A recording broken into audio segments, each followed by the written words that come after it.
로마서 강의 두 번째 시간입니다. 오늘은요, 제목이 믿음입니다. 우리 함께 믿음에 대해서 함께 생각해 보는 시간이 됐으면 참 좋겠습니다. 지난 시간 우리는요, 하나님의 아가페 사랑으로 우리가 의롭다라고 칭하게 되었다라는 말씀을 들었습니다. 하나님의 사랑은요, 예수 그리스도를 통해서 드러나게 되는데, 예수 그리스도는 우리의 죄를 대신 지시고 십자가에서 죽으셨고요, 부활하심으로 죽은 자들의 첫 열매가 되셨습니다. 이로 인해서 하나님께서는 우리를 향한 하나님의 사랑을 확증하셨죠. 오늘은 그 이후에 믿음에 대해서 함께 생각해 보도록 합니다. 세상의 모든 유한한 생명들은요, 모두가 시간의 굴레 아래에서 살아갑니다. 벗어나고 싶어도 우리는 시간을 떠나서 살 수는 없습니다. 1시간, 2시간, 3시간 모두에게 동일하게 하루 24시간이 흐르고요, 우리는 나이를 먹어갑니다. 우리는 싫다 하더라도 생명이 있는 한 살아가야만 합니다. 이 법칙에서는요, 저를 포함한 모두가 벗어날 수가 없는 것 같아요. 하지만 그 삶의 시간을 무엇으로 채워가느냐, 무엇으로 채우며 살아가느냐는요, 전혀 다른 문제입니다. 프랑스의 시인이자 철학자인 폴 브루제라는 사람이 있는데요, 이 사람이 한 유명한 명언이 하나 있습니다. 생각하는 대로 살지 않으면 사는 대로 생각하게 된다. 제가 설교 준비하면서 2014년도 12월 31일에 했었던 일기를 좀 다시 봤는데, 제가 그때 그 일기에 이 명언을 적은 후에 그 아래에 이렇게 써놓았던 글을 좀 읽어보게 됐습니다. 생각하는 대로 살지 않으면 사는 대로 생각하게 된다. 나는 이렇게 말하고 싶다. 믿음대로 살지 않으면 사는 대로 믿게 될 것이다. 태도는 사실보다 중요하다. 그러나 사실보다 믿음이 더 중요하다. 여러분, 믿음이란 것은요, 대상을 향한 신뢰와 신념입니다. 그러니까 믿음은 반드시 우리가 무엇을 믿는다, 누구를 믿는다라고 고백하게 되는 대상이 있어야만 존재할 수 있는 것입니다. 그저 단순히 나는 믿습니다, 나는 믿어요 라고만 이야기한다면 이 믿음은 온전한 믿음이라고 일컬을 수가 없습니다. 믿음에는요, 반드시 목적어가 있어야 해요. 그리고 우리의 삶에 믿음의 그 목적어가 무엇인가, 믿음의 대상이 누구인가에 따라서 그 삶은 달라지게 됩니다. 그 삶이 채워지는 것은 굉장히 달라지게 된다는 거죠. 아무리 같은 24시간 속에 우리 모두가 믿음이라는 것을 붙들고 살아간다 한들 결코 동일할 수가 없습니다. 그렇다면 여기서 이런 질문이 생깁니다. 그렇다면 과연 우리는 어떤 고백이 담긴 믿음을 가지고 있어야만 하는가? 그러니까 우리의 믿음의 대상, 그 목적지는 어떤 곳이어야, 어느 곳이어야 하는 것일까? 제가요, 1군단 25사단에서 사역했을 때 있었던 일입니다. 저는요, 그 사단교회에서 목회를 한 경험이 있는데요, 돌아보니까 참 많은 사역을 하나님께서 시켜주셨더라고요.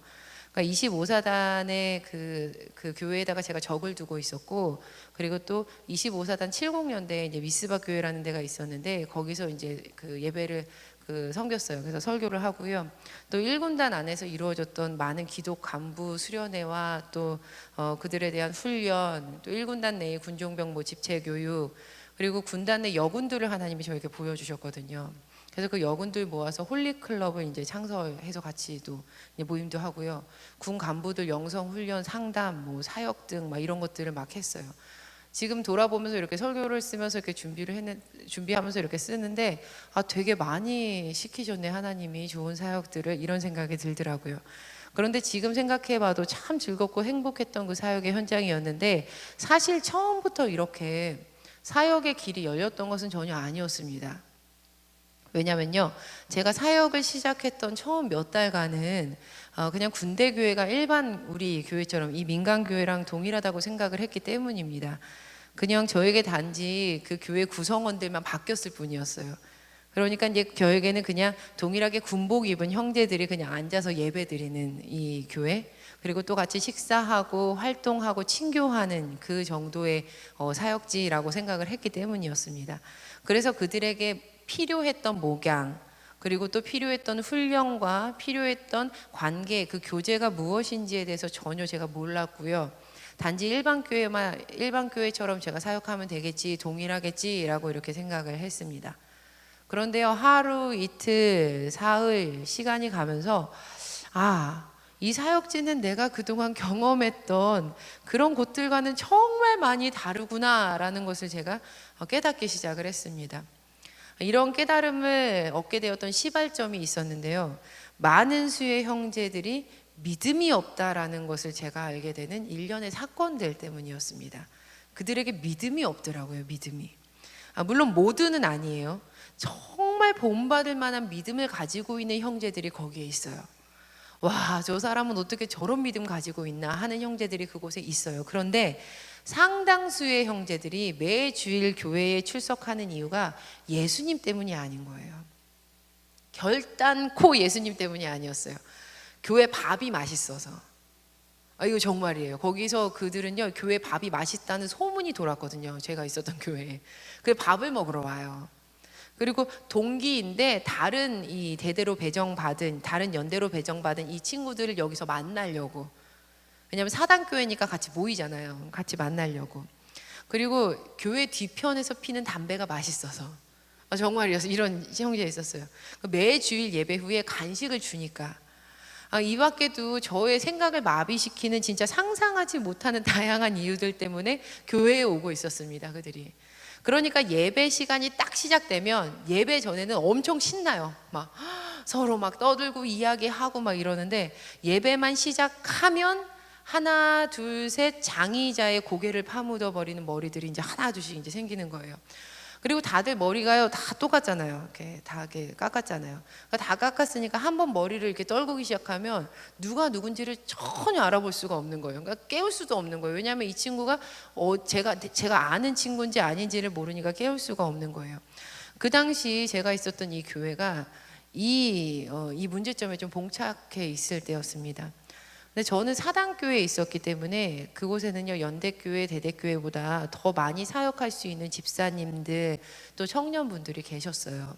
그리고 그곳에 있었던 이제 군목 목사님이 이제 그 중령 진급을 앞두신 굉장히 훌륭한 인품의 목사님이셨거든요.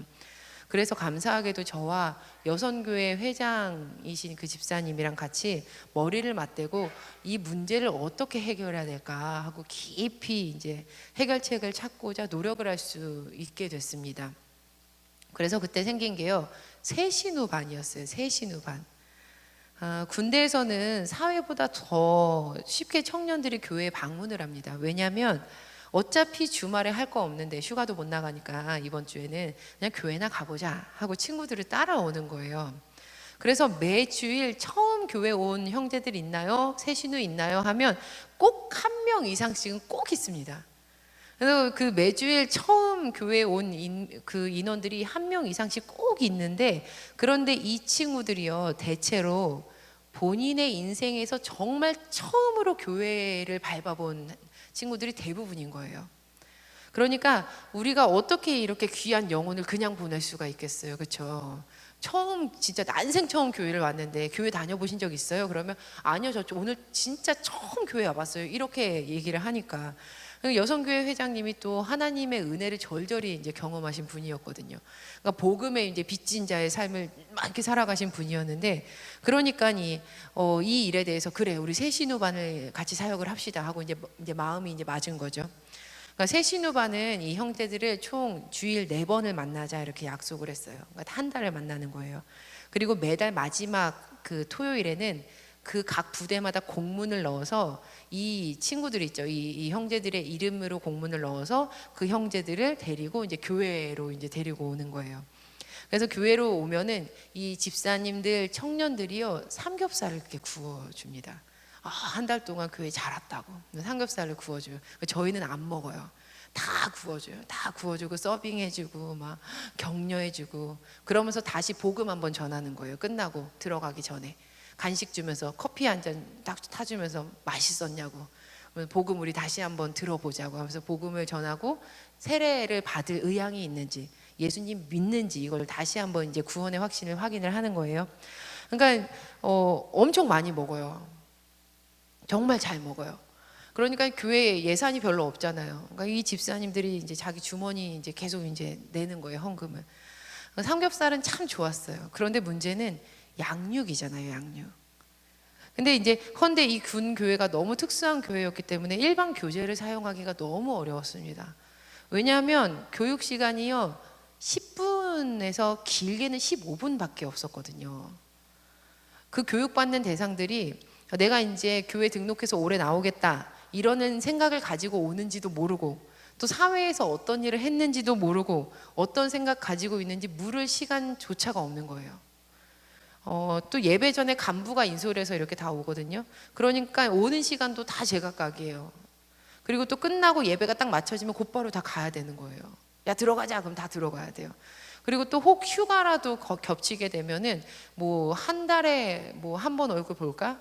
아니면은 뭐 그 휴가나 아니면 근무 겹치면은 계속 이제 격주로 오거나 아니면 달에 한 번 오고 다음 달에 한 번 오고 이러니까 이게 일반 교재를 사용하는 게 너무 어려운 겁니다. 뭐 10주, 12주 이런 게. 그래서 어떻게 해요? 제가 어린이 사역을 오래 했잖아요. 그래서 어린이 사역했던 이거를 좀 실력을 좀 하나님이 이때 사용하시려나 보다. 그래서 A4 용지 한 장 가지고 아이들이 이제 성경책 접는 이게 있거든요. 거기다가 교재를 만들었습니다, 저희가. 교재를 만들고 아주 작게 만들었어요. 왜냐하면 전투복 주머니 안에 넣으라고요. 이게 쫄래쫄래 책 들고 가면요 버려요. 그러니까 전투복 안에 넣으라고 꼭 확인을 했어요. 전투복 안에 넣으세요 하고 이제 확인을 했어요. 미리 접어놓고 다시 이제 펼쳐놓은 A4 용지 한 장 이렇게 딱 올려놓고 간단한 간식 그리고 비닐 하나를 넣어줬어요. 왜냐하면 비닐에 넣어서 들어가야 땀이나 물에 젖어서 이 교재가 안 없어지니까. 그러니까 매 주일 아침 되면요 누가 올지 또 몇 명 올지 어떤 캐릭터가 올지 모릅니다. 그러니까 기도하면서 그냥 기다리는 거예요, 마냥. 그런데요 이렇게 한 달에 많게는 30명까지 양육을 했습니다. 그러니까 1년이 12개월이니까요 참 감사하죠. 그런데 그 중에 제가 기억에 남는 형제가 한 명 있어요. 이 형제 얘기하려고 어떤 사역인지를 설명을 드린 거예요. 이 형제가 나중에는 막 성가대로까지 봉사를 했거든요. 근데 난생 처음 교회에 오는 형제요. 교회에 처음 첫 발을 디뎠던 형제였습니다. 근데 계속 복음을 전하다 보니까 이제 달에 이제 30명이니까 이제 교육하고 이제 매주 이제 양육 시간에 느낌이 있잖아요. 분위기가 있고. 그러니까 지금 복음 들어가는구나. 이분에게 말씀이 들어가네라는 그 느낌이 있습니다. 근데 이 형제가 이 짧은 시간 안에 복음이 들어가는 거예요. 그렇게 3주가 흘렀는데 갑자기 어느 날은 저를 이렇게 예배 끝나고 나서 찾아와서 이렇게 이야기를 하는 거예요. 목사님, 저도 이상한데요. 제가 믿어집니다. 이렇게 얘기를 하더라고요. 근데 제가 목사인데 그리고 저를 통해서 하나님 그렇게 복음 전했는데 제가 너무 깜짝 놀랐어요. 왜냐하면 번갯불에 콩 구워 먹을 만한 그 짧은 시간 안에 복음을 전했고 또 부흥회처럼 집회처럼 강의처럼 뭐 설교처럼 오랜 시간 막 이렇게 복음 하나하나 풀어서 설명하지도 못했고요. 행복한 여행 우리 하잖아요. 그거 할 때처럼 같이 눈을 마주치면서 성경 하나하나 찾아가면서 읽지를 못했거든요. 그런데 이 친구의 말이 3주 고작 10분씩 3번 딱 만났는데 10분 동안 한 주 한 주 다르게 믿어지더라는 거예요. 그러면서 이 친구가 이렇게 덧붙였습니다. 이해는 안 되는데 예수님께서 나를 구원하신 것이 믿어집니다. 근데 그때 제가 깨달은 바가 있습니다. 믿음이라는 것, 이 믿음이라는 것은 내가 믿겠어. 오늘부터 믿을 거야. 내가 믿음이라는 것을 내 마음속에 내 삶 속에 만들어내겠어 라는 인간적인 결단과 행위에서 시작하는 것이 아니구나. 제가 이걸 그때 깨달았습니다. 여러분, 믿음은요 우리의 결단에서 시작되는 것이 절대 아닙니다. 믿음은 허락받는 것이고요, 믿음은 하나님의 선물이에요. 에베소서 2장 8절에서 9절 말씀은 이렇게 이야기하고 있습니다. 너희는 그 은혜에 의하여 믿음으로 말미암아 구원을 받았으니 이것은 어디서 난 것이 아니라고 합니까? 너희에게서 난 것이 아니요 하나님의 선물이라. 행위에서 난 것이 아니니 이는 누구든지 자랑하지 못하게 함이라. 여러분, 믿음은 우리가 주체적인 자리에 올라탈 수 없는 영역의 것입니다. 믿음에 있어서 우리는요 철저하게 객체가 됩니다. 수동태적인 위치에 거하게 되는 거죠. 예수님께서는요, 세상의 모든 죄를 대신 지시고 십자가를 지셨습니다. 그분은 참 사람이자 참 하나님이셨습니다. 그리고 그분은 죽음을 이기시고 약속하신 대로 3일 만에 영원한 새 몸을 입으시고 부활하셨습니다. 왜냐하면 우리의 죄를 대신 지셨기 때문이십니다. 그렇게 승천하신 예수 그리스도는 마라나타, 다시 오실 것입니다. 우리가 이 은혜를 마음으로 믿어서 입으로 시인할 때 우리는 구원을 선물 받게 됩니다. 할렐루야. 우리에게 하나님께서 선물해 주시고자 하는 믿음은 바로 이 믿음입니다. 우리는 선하신 하나님의 창조로부터 예수 그리스도를 통한 구원의 역사와 지금도 성령님께서 함께 하고 계심을 우리는 믿습니다. 이 모든 일련의 사역과 사건은 우리를 모든 구원의 길로 인도하는 것 가운데 있습니다. 그래서 바울은 로마서 10장 9절에서 10절을 통해서 이렇게 시인하고 이렇게 선언하고 있습니다. 함께 한 목소리로 읽도록 하시겠습니다. 시작. 내가 만일 내 입으로 예수를 주로 시인하며 또 하나님께서 그를 죽은 자 가운데서 살리신 것을 내 마음에 믿으면 구원을 받으리라. 사람이 마음으로 믿어 의에 이르고 입으로 시인하여 구원에 이르느니라. 할렐루야. 로마서를 통해서 바울이 전하고 싶었던 것이 바로 이것이었습니다. 바로 하나님의 구원하심. 하나님의 구원하심. 그를 죽은 자 가운데서 살리신 것을 우리의 마음으로 믿어서 입으로 시인하면 사람이 마음으로 믿어서 의에 이르고 입으로 시인하여서 구원에 이르게 된다라는 것을 우리에게 알려주고 싶었던 겁니다. 바울은 이 로마 신앙 공동체에게 하나님의 구원의 은혜에 대해서 설명을 하고 있습니다. 때문에 불가피하게 우리가 1장부터 계속 읽어나가면서 보면 죄의 삭세에 대해서 계속해서 바울이 이야기를 합니다. 이 죄의 삭세에 대한 논지가요, 정말 뼈가 절절하리만큼, 정말 적나라하리만큼 계속해서 우리의 마음을 찔러요. 바울이 꾸준히 주장하는 바가 있는데 기록된 바 의인은 없나니 하나도 없다는 거예요. 깨닫는 자도 없고 하나님을 찾는 자도 없고 다 치우쳐서 무익하게 되고 선을 행하는 자가 단 한 사람도 없는데 그 한 사람도 없다는 겁니다. 세상에 의인은 단 한 사람도 없다라는 것이었습니다. 당시 당연하게 의인은 아닙니다 라고 생각되어졌던 헬라인들에게는 이것이 걸리는 것이 아닌 말이었습니다. 전혀 걸릴 게 없어요. 왜냐하면 헬라인들은 의인이라는 반열 아래 들어있는 사람들이 아니었기 때문이에요. 그런데 반대로 선택받고 하나님의 말씀인 율법을 가지고 있는 이스라엘, 그런데 이들이 또한 의인이 아니었다라는 점에서는 설명이 필요했습니다. 유대인들은 왜냐하면 하나님의 말씀을 맡은 사람이었기 때문이에요. 로마서 3장 1절에서 2절 말씀을 세 번역으로 보면 유대 사람에 대해서, 그 이스라엘에 대해서 이렇게 설명을 하고 있습니다. 그러면 유대 사람의 특권은 무엇이며 할례의 이로움은 무엇입니까? 모든 면에서 많이 있습니다. 첫째는 그들이 하나님의 말씀을 맡았다는 것입니다. 그들은요, 하나님의 말씀을 맡았던 사람입니다. 그런데 여기서 맡았다라는 이 맡았다라는 우리말로 번역된 이 단어는요, 동사 피스튜오예요. 피스튜오. 그런데 헬라어의 의미는 우리가 생각하는 한국어로 봤을 때 맡았다라는 의미보다는 조금 더 깊이가 있습니다. 피스튜오라는 이 동사는 어떤 뜻이냐면 사람이나 사물에 대해서 믿음을 갖다, 신용하다, 그리고 영적인 모든 것을 그리스도에게 맡긴다, 믿는다, 신뢰한다라는 뜻이 바로 피스튜오입니다. 그러니까 3장 2절에서 우리가 방금 읽었던 로마서 3장 2절에서 유대인들이 하나님의 말씀을 맡았다라는 것은 우리 한국말로 읽었을 때 유대인들의 하나님의 말씀을 주인처럼 소유했다라는 것이 아니라 그들은 하나님의 말씀을 신뢰하고 믿음을 고백해야만 하는 민족이었다라는 뜻입니다.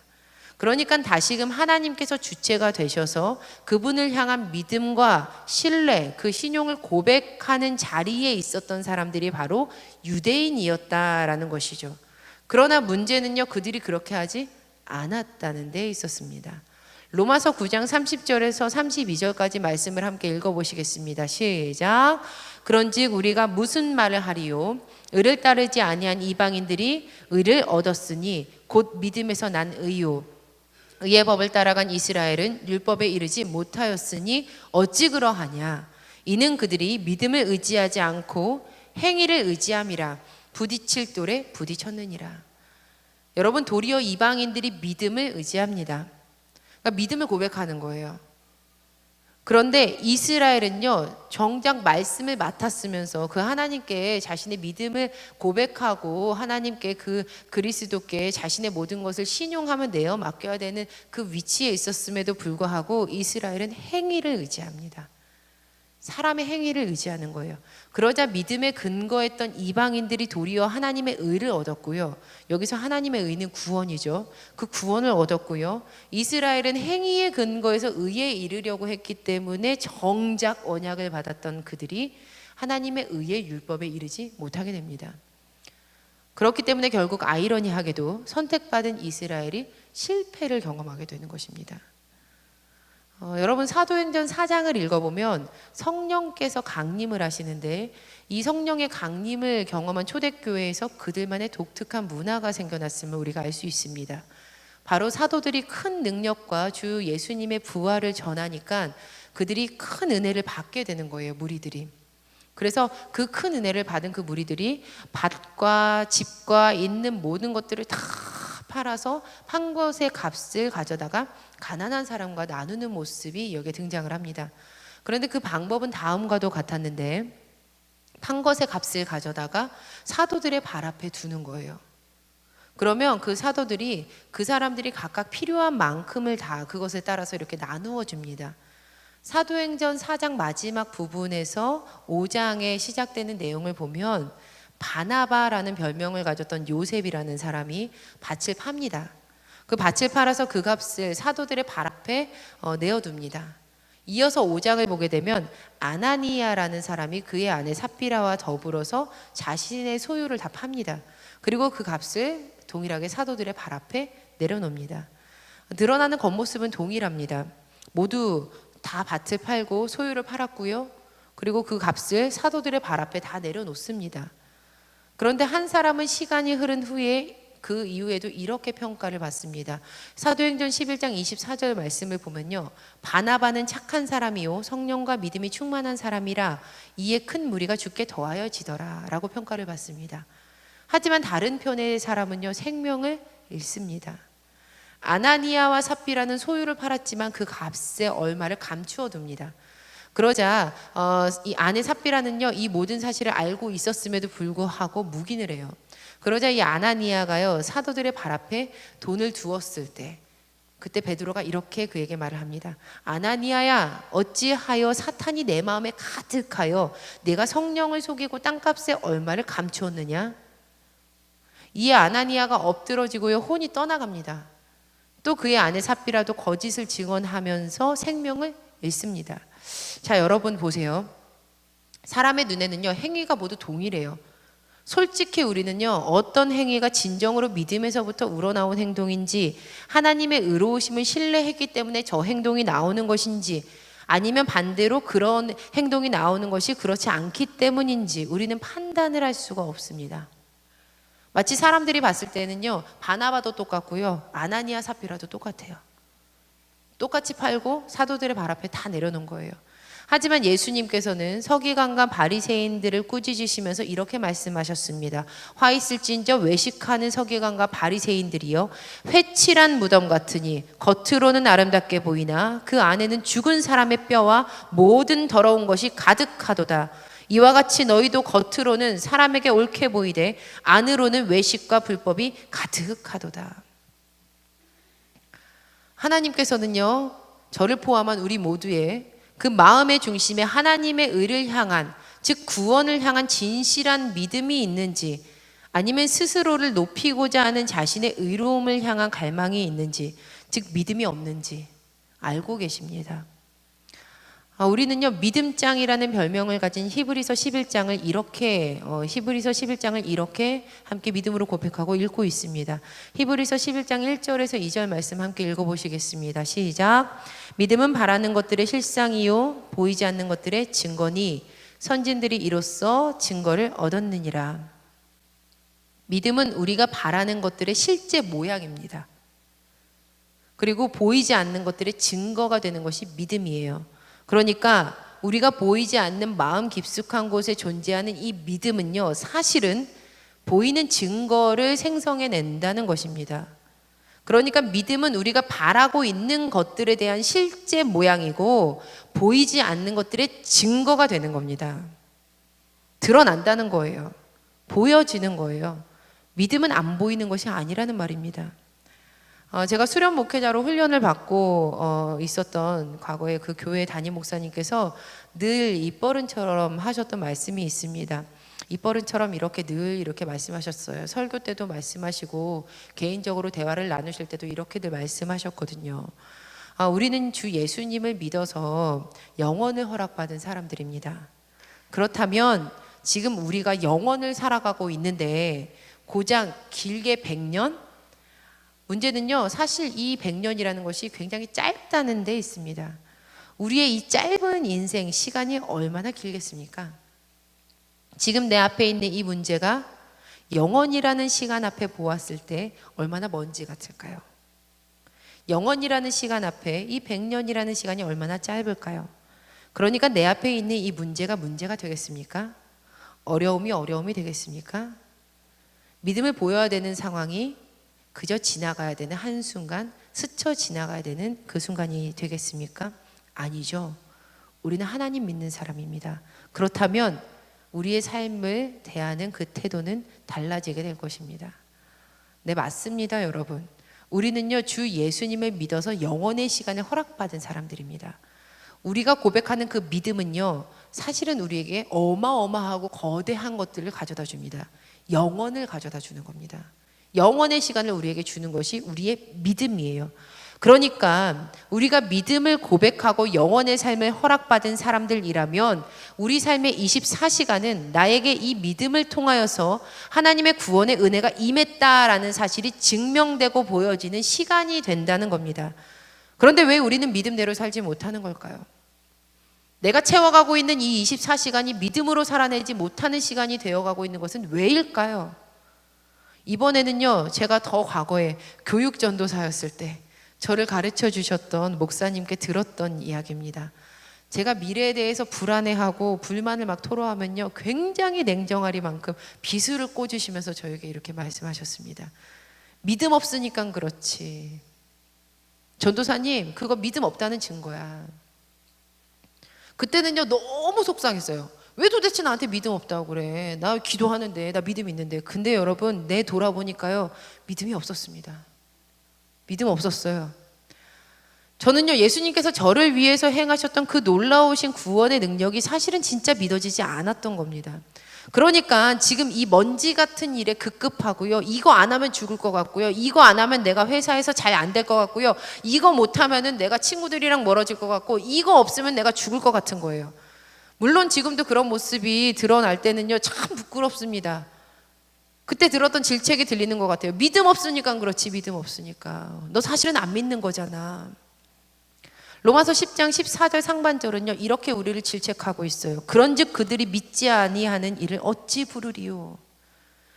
그 상황 가운데서 예수님을 부르지 못하고 다른 사람을 부르고 상황을 부른다는 것은요, 믿지 않는다는 것의 증거라는 겁니다. 그들이 믿지 아니하는 일을 어찌 부르리요. 16절은 또 외칩니다. 그러나 그들이 다 복음을 순종하지 아니하였도다. 이사야가 이르되 주여 우리가 전한 것을 누가 믿었나이까 하였으니, 우리가 예수 그리스도를 부르지 않는 그때에, 복음에 순종하지 않는 그때에, 우리의 삶 가운데 믿음이 드러나지 않는 그 현실 상황 가운데 우리는 믿음 없음을 증명하며 믿음 없음을 보여주며 살아가고 있는 것입니다. 그래서요, 우리는요, 이렇게 복음에 대해서 계속 들어야만 합니다. 계속 들어야 하는 거예요. 왜 교회에서는 맨날 똑같은 얘기 하나? 들어야죠. 나의 24시간 하루에 채워가는 시간을 보면 믿음 없는 것을 계속 보이면서 살아가고 있는데요. 본문 17절 말씀입니다. 우리 같이 한 목소리로 읽도록 하시겠습니다. 시작. 그러므로 믿음은 들음에서 나며 들음은 그리스도의 말씀으로 말미암았느니라. 오늘도 우리는요, 복음을 듣고자 말씀을 가까이 해야만 합니다. 왜냐하면 이 말씀에서부터 우리가 믿음이 생겨나기 때문이에요. 그러니 우리 교회에서 큐티 합시다, 매일 성경 다시 만들었습니다 라고 광고하는 거고요, 같이 우리 행복한 여행 안내자만 같이 말씀 봅시다 하는 거고요, TBC 성경 공부합시다 하는 겁니다. 함께 특별 새벽 기도에 나와서 기도합시다, 말씀 들읍시다 하는 거고요. 여러분, 그러니 큐티 하시고 성경 읽으시고 말씀 암송하세요. 매일매일 해야 돼요. 그래야 그 들음에서부터 우리가 믿음이 다시 생깁니다. 그랬을 때 우리는요, 다시 깨닫게 되는 거예요. 아, 하나님께서 우리에게 믿음을 통해서 어떤 선물을 주셨는지, 우리가 그래서 어떤 존재들이 됐는지, 그렇다면 우리가 그 바뀐 존재로서 어떻게 살아가야 하는지. 이 17절에서 사용하는 믿음이라는 명사는요, 피스티스예요. 피스티스. 17절에서 우리가 그러므로 믿음은 들음에서 나며 이랬잖아요. 피스티스 명사예요. 피스티스는요, 하나님의 신실성에 대한 확신을 뜻합니다. 그냥 믿음이 아니고 하나님이 신실하시다, 그러니까 하나님께서는 약속하신 걸 꼭 지키신다는 믿음인 거예요.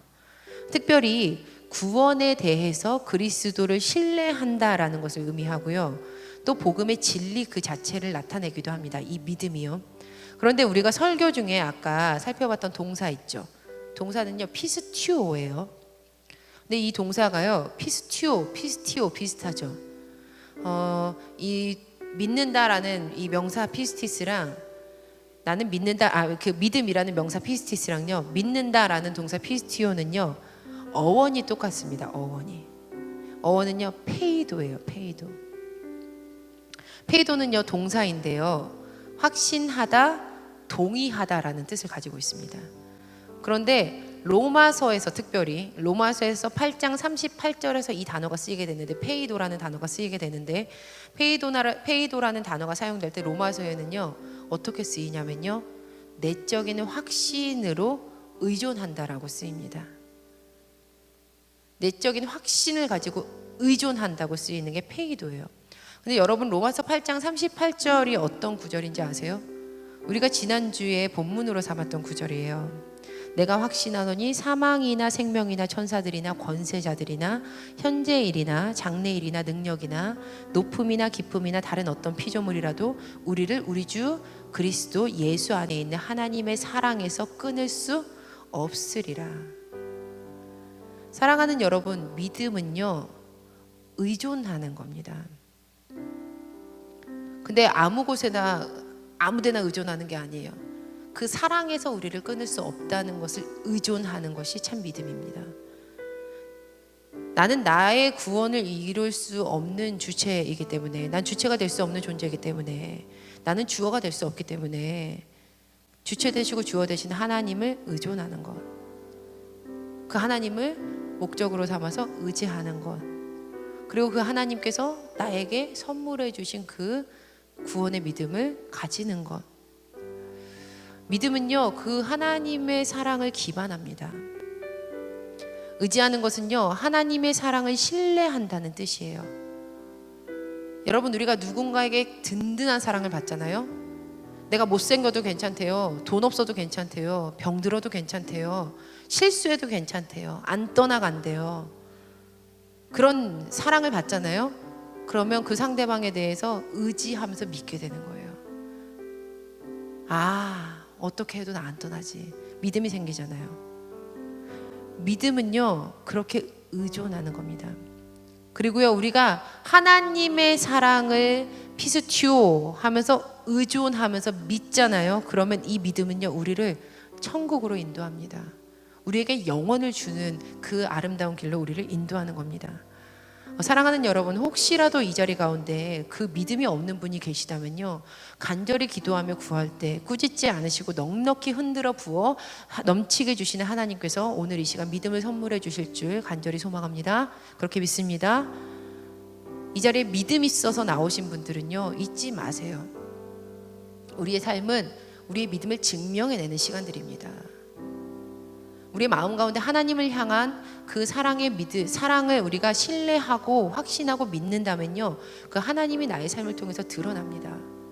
내가 영원을 살고 있다는 그 믿음이 삶을 통해서 고백되는 거예요.